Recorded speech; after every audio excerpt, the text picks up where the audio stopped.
Hello दोस्तों, एक बार फिर से हाजिर हूँ एक जबरदस्त फिल्म की स्टोरी के साथ जो कि 2020 की ऑस्कर अवार्ड विनिंग फिल्म है। तो चलिए जल्दी से शुरू करते हैं।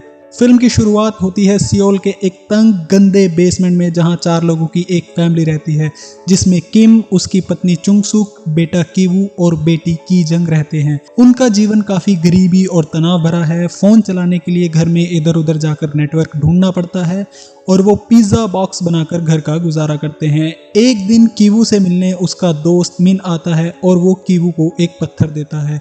मिन कहता है ये मेरे दादा का है और वो कहते हैं कि इसे रखने से किस्मत बदलती है। फिर मिन कीवू को बाहर लेकर जाता है और उसके सामने एक ऑफर रखता है जिसमें वो उसे एक अमीर पार्क परिवार की बेटी डी हाई को ट्यूशन पढ़ाने के लिए कहता है।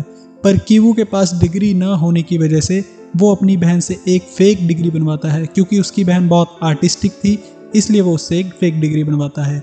और फिर फेक डिग्री लेकर कीवू पार्क परिवार के घर पहुंचता है, जहां वो एक बड़ा सा आलीशान घर देखता है जो उसके लिए एक सपना सा होता है। और इस पार्क फैमिली में भी 4 लोग होते हैं, डाहाई, उसकी मॉम डैड और एक छोटा भाई। और काम करने के लिए एक मेड भी होती है जो कि अपने साथ एक राज छुपा कर रखती है, जो हम आगे वीडियो में जानेंगे।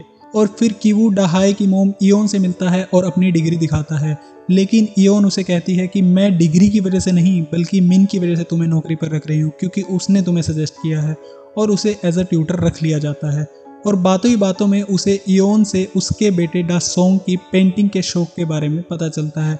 और कीवू इस बात का फ़ायदा उठाने के लिए एक गेम प्लान करता है और अपनी बहन को दा सोंग का ड्राइंग टीचर बनाने की सोचता है, जिसके लिए वो इयोन को कहता है कि मेरी एक कज़न है जो काफ़ी क्रिएटिव आर्टिस्ट है, तो आप उसे द सॉन्ग के लिए एज अ टीचर रख सकती हैं। और फिर अगले दिन कीवू अपनी बहन को जेसिका बनाकर इयोन से मिलवाता है। वो अपनी पहचान छुपाते हैं। इस तरह दोनों उस घर में टीचर बन जाते हैं। पर घर की मेड को जेसिका पर थोड़ा सा शक होता है। फिर एक रात द सॉन्ग की आर्ट क्लास खत्म होती है और इतने में पार्क फैमिली के ओनर मिस्टर पार्क आते हैं, जो अपने ड्राइवर को जेसिका को उसके घर छोड़ने के लिए कहते हैं। वही रास्ते में जेसिका अपनी पैंटी उतारकर गाड़ी में छोड़ देती है, जिसके पीछे उसका एक बड़ा प्लान छुपा होता है। और फिर अगले दिन जब मिस्टर पार्क गाड़ी से जा रहे होते हैं तो उन्हें अपनी कार में एक पैंटी दिखाई देती है, जिसे देखकर उन्हें अपने ड्राइवर पर शक होता है कि कहीं ड्राइवर का की जंग के साथ कोई अफेयर तो नहीं चल रहा है। और वो ये बात अपनी वाइफ से शेयर करते हैं। इसके बाद उनकी वाइफ की जंग से पूछती है कि कल रात तुम्हें ड्राइवर ने कहाँ छोड़ा था। की जंग बताती है कि वो रास्ते में मेट्रो स्टेशन पर उतर गई थी, जिससे इयोन को उस पर जरा सा भी शक नहीं होता और मिस्टर पार्क ड्राइवर को नौकरी से निकाल देते हैं। और यहाँ की जंग का आधा प्लान सक्सेसफुल हो जाता है और वो पार्क फैमिली को कहती है कि वो उसके फादर के भाई को एज अ ड्राइवर रख ले, वो काफ़ी अच्छे इंसान है। और फिर वो अपने डैड को डैड का भाई बताकर पार्क परिवार से मिलवाती है और उन्हें नौकरी मिल जाती है। और इसी नौकरी को दिलाने के लिए कीजंग ने गाड़ी में पैंटी छोड़ी थी ताकि ड्राइवर को नौकरी से निकाल दिया जाए। इस तरह से अब ये 3 लोग, किन, उसकी बेटी कीजंग और बेटा कीवू, तीनों इस घर में काम करने लगते हैं। और कीवू जो मिस्टर पार्क की बेटी दहाई से दिल लगा बैठा है और दोनों में नजदीकियां बढ़ने लगती हैं। वहीं एक दिन कीवू और कीजंग प्लान करते हैं कि कैसे उनकी मोम को भी फैमिली में लाया जाए, जिसके लिए उनकी नज़र अब मेड पर थी। और कीजंग नौकरानी पर नजर रखती है और पता लगाती है कि उसे आड़ू के ऊपर छोटे छोटे बाल जो होते हैं उससे मेड को एलर्जी होती है। और फिर वो तीनों एक प्लान बनाते हैं और एक दिन जब मेड बाहर लॉन में डॉग के साथ होती है, तब कीवू वो आड़ू के बालों का पाउडर मेड पर गिरा देता है, जिससे उसे एलर्जी होने लगती है। और वो चेकअप के लिए हॉस्पिटल जाती है, जहां पर प्लान के अकॉर्डिंग किन मौजूद होता है और वो वहां अपनी सेल्फी लेने के बहाने से मेड को भी अपनी सेल्फी में ले लेता है। और फिर शॉपिंग से आते हुए वो इयोन को बताता है कि वो हेल्थ चेकअप के लिए हॉस्पिटल गया था, जहां पर फोटो लेते हुए उस फोटो में मेड भी कैप्चर हो गई। और जब उसने मेड की फोन पर बात सुनी तो वो हैरान रह गया, क्योंकि उसे पता चला कि मेड को टीबी है। जिसके बाद फिर वो शॉपिंग से घर वापस आते हुए अपनी बेटी कीजंग को मैसेज डालता है कि हम कुछ ही मिनट में घर पहुंचने वाले हैं। और मैसेज देखते ही साथ जल्दी से कीजंग वो आड़ू का पाउडर जो होता है वो मेड पर फिर से डाल देती है, जिससे उसे एलर्जी होने लगती है और वो टिश्यू पर खांसने लगती है। और बाद में उस टिश्यू को डस्टबिन में डाल देती है, जो कि घर की ओनर इयोन देख लेती है। और किन डस्टबिन में चुपके से उस टिश्यू पर लाल रंग की सॉस डाल देता है और टिश्यू निकालकर इयोन को दिखाता है, जिससे इयोन का शक पक्का हो जाता है कि किन ने उसे सही कहा था, मेड को टीबी है। और फिर इयोन किन को ये बात मिस्टर पार्क को ना बताने के लिए कहती है, क्योंकि उन्हें फिर बुरा लगता कि वो टीबी के हाथ के मरीज का खाना खा रहे हैं। फिर अगले दिन इयोन मेड से बात करके उसे भी नौकरी से निकाल दिया जाता है और किन साथ ही अपनी वाइफ को एज अ कुक नौकरी पर रखने के लिए कहता है। और उसे नौकरी मिलने पर तीनों का प्लान सक्सेसफुल हो जाता है अब पूरी फैमिली अपनी असली पहचान छुपाकर मिस्टर पार्क के घर में आ चुके थे। उन्हें लगने लगा था कि अब उनकी गरीबी खत्म होने वाली है, लेकिन वो ये नहीं जानते थे कि आगे जो होने वाला है वो उनकी जिंदगी में तूफान ला देगा, जिसकी बात हम आगे वीडियो में करेंगे। फिर एक दिन पार्क परिवार डासोंग का बर्थडे मनाने पिकनिक पर बाहर जाता है और पीछे घर में किन की फैमिली अकेले रहते हैं और पार्टी करने लगते हैं।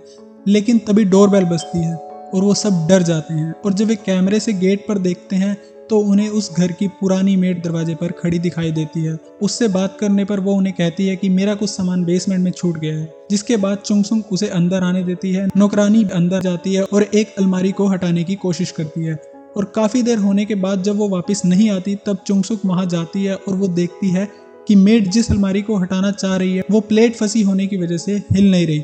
और फिर चुंगसुक प्लेट हटाती है और वहां बेसमेंट के लिए एक दरवाजा खुलता है, और दरवाजे के साथ ही फिल्म का भी एक राज खुलता है, जिसकी बात हमने स्टार्टिंग में की थी कि कैसे मेड अपने साथ एक राज छुपा कर रखती है। बेसमेंट में जाकर चुंगसुक देखती है कि वहां पर एक आदमी है जिसे वो मेड अपना पति बताती है, जिसके बारे में पार्क फैमिली को भी नहीं पता होता। और वो कहती है कि मेरे पति ने मार्केट से कुछ पैसा लोन पर लिया था जिसे वो चुका नहीं पाए, और लोगों का पैसा वापस ना देने पर लोग इन्हें मारने के लिए ढूंढ रहे हैं, इसलिए उसने अपने पति को यहाँ छुपाया है। और फिर वो मेड चुंगसुक से रिक्वेस्ट करती है कि आप हफ्ते में इन्हें एक बार खाना दे देना, जिसके लिए मैं आपको कुछ पैसे दे दिया करूंगी। लेकिन चुंगसुक इसके लिए साफ मना कर देती है और पुलिस को कॉल करने के लिए कहती है। और जब वे आपस में बात कर रहे होते हैं तब किन की पूरी फैमिली सीढ़ियों पर खड़े होकर उनकी बातें सुन रही होती है, और फिर इन तीनों में से किसी एक का पैर फिसलता है और तीनों जमीन पर गिर जाते हैं। ये देखकर मेड फोन में वीडियो बनाना शुरू कर देती है और कीवू अपने पापा से कहता है पापा मेरा पैर छोड़ो, और उनकी ये बात भी वीडियो में रिकॉर्ड हो जाती है।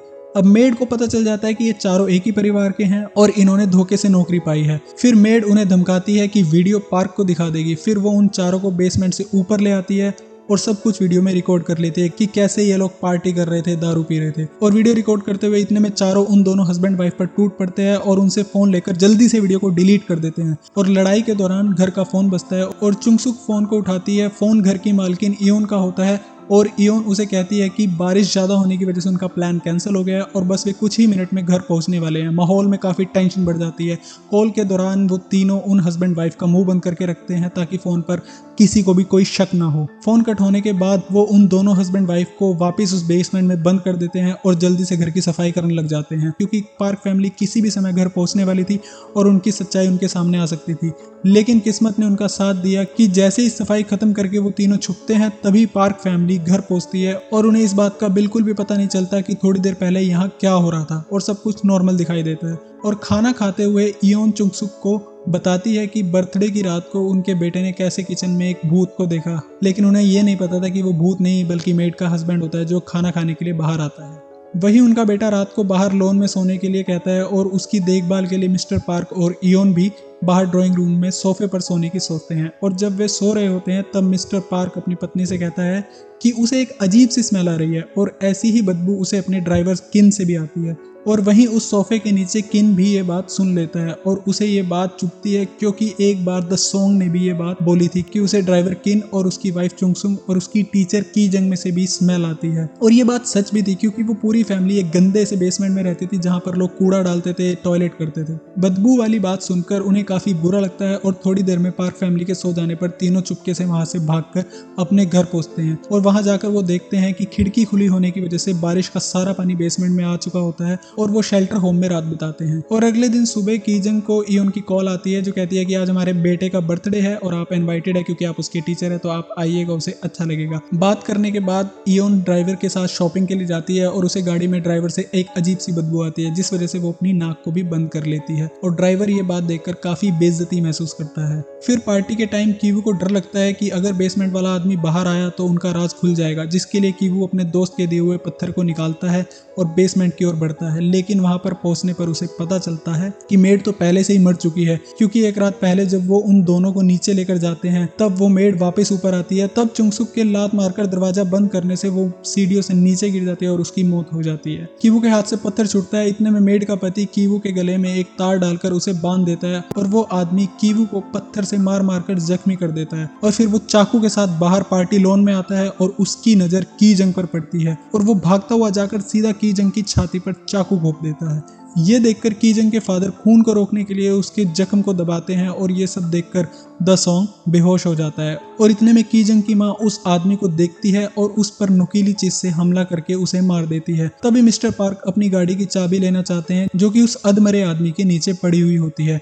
जैसे ही वो चाबी उठाने के लिए नीचे झुकता है तब उसे उस आदमी से भी बहुत गंदी बदबू आती है और वो अपनी नाक बंद कर लेता है। ये बात किन फिर से देख लेता है और खुद को उस आदमी से जुड़ा हुआ महसूस करता है और सोचता है कि ये बड़े लोग हम लोगों को बुरी नजर से देखते हैं और उनके लिए हम लोग बस एक कीड़े के समान है। और वो ये भी देखता है कि अपने बेटे द सॉन्ग को हॉस्पिटल ले जाने के लिए पार्क गाड़ी की चाबी निकालता है, लेकिन उसकी बेटी जो बस मरने ही वाली होती है उसकी तरफ देखता तक नहीं। और ये सब देखकर वो गुस्से से भर जाता है और वो चाकू उठाता है और सीधा पार्क को मार देता है और वहां से गायब हो जाता है। अब कीजंग मर चुकी होती है और कीवू बच जाता है और कीवू और उसकी मॉन्ग चुंगसुक पर साजिश का केस चलता है, लेकिन कोर्ट से सजा न मिलने पर वो बरी हो जाते हैं। इधर पार्क फैमिली अपने घर को किसी जर्मन फैमिली को सेल कर देती है जिन्हें इस घर की हिस्ट्री का नहीं पता होता और आज भी उस घर के बेसमेंट में वो ड्राइवर किन छुपा होता है जिसने पार्क पर चाकू से हमला किया था। और वो मोर्स कोड में लाइट को फ्लिकर करके कीवू को अपना मैसेज देने की कोशिश करता है। दोस्तों आपको बता दें कि मोर्स कोड एक सिग्नल लैंग्वेज है और कीवू उस मैसेज को डिकोड करता है जिससे उसे पता चलता है कि उसके पिता अभी भी जिंदा हैं और उस बेसमेंट में छुपे हैं।